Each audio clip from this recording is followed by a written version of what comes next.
Habang papalapit ng papalapit ang pagsalubong sa bagong taon, padami na din ang padami ang nahuhuli ng mga otoridad na nagbebenta ng mga iligal na paputok online. Kabilang na dyan ang isang lalaki na natunton sa Tarlac. Si Ryan Lesiges sa sentro ng balita.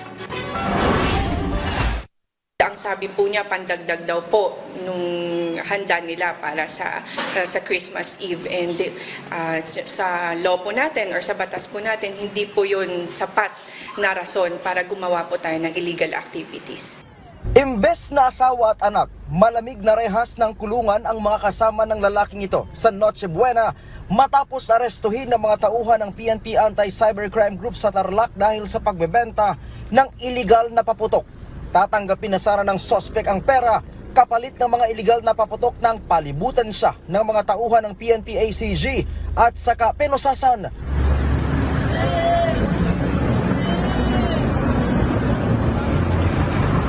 Ang asawa ng sospek walang nagawa kundi mapaiyak.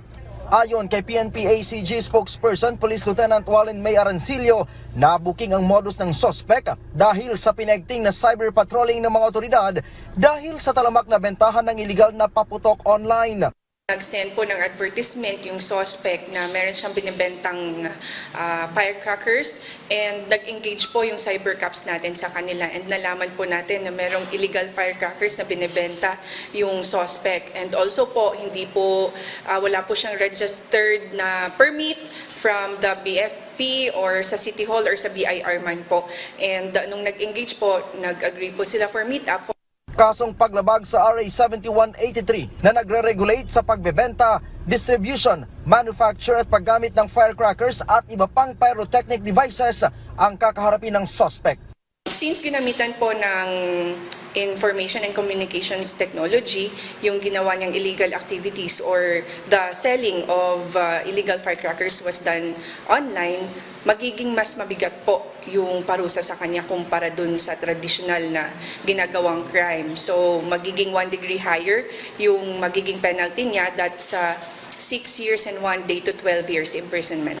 Simula December 6, umaabot na sa 7 operasyon ang ikinasa ng PNP ACG kung saan 5 na ang naaresto. Nagkakahalaga naman ng 23,000 iligal na paputok ang kanilang nare-recover na kinabibilangan ng King Kong, Kabase, Goodbye Philippines at maraming iba pa.